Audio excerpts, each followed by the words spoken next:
Joining us now for more is the ranking member on the Subcommittee on Government Operations, candidate for Georgia Secretary of State, and Georgia Congressman Jody Hice back with us. Congressman Hice, good to see you again. Always good to see you, Rob. Thanks.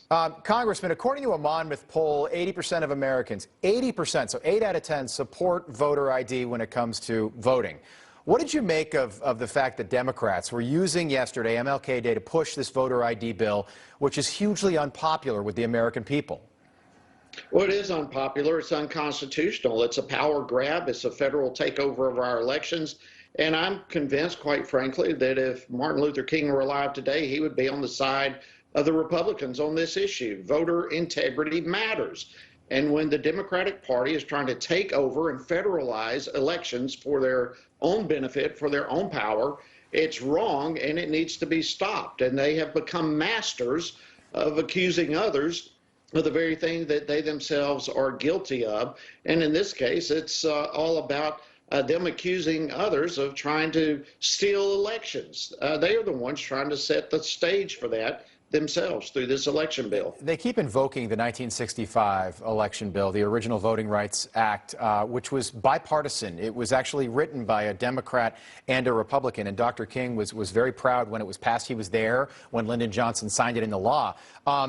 On Thursday, we'll mark 365 days of Joe Biden in office. Now, he ran on a theme of America United. That was literally the theme of his inauguration. Fast forward to right now, he's got a 33% approval rating. Do you think that's because he's been lying to the American people? He hasn't worked to unite anyone?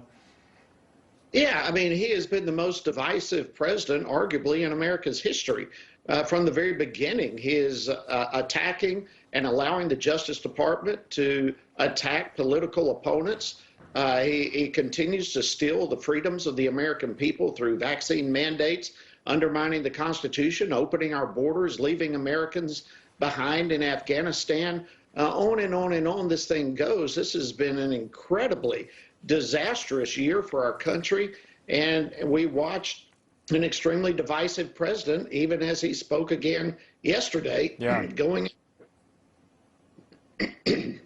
Yeah, it's a good point, Congressman. I want to put up a tweet that you put out yesterday. If Joe Biden wants to talk voter suppression, he should start in his home state of Delaware. He certainly spends enough time vacationing there. So weeks of early voting in your home state of Georgia, where you're a candidate for Secretary of State, there are 3 in Delaware.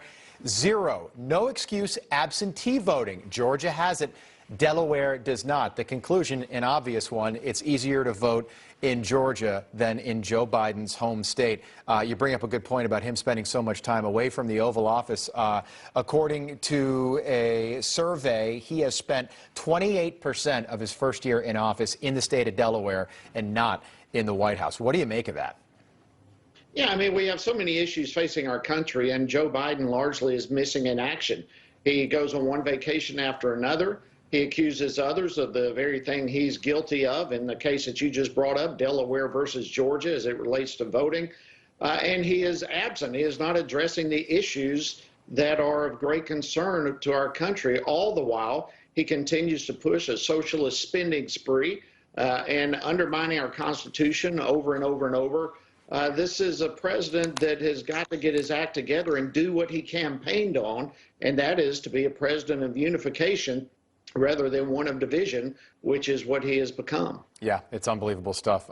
As a country right now, Major League Baseball literally pulls the All-Star game out of Atlanta over this voter ID bill, but nobody has any problem with us sending U.S. athletes to China to celebrate the Olympics in Beijing in 17 days. It's just unbelievable, but Georgia does remain ground zero for this voter ID bill. Congressman, great to see you. We appreciate you joining us again. Look forward to having you back on soon. Thanks. Have a great day. You too.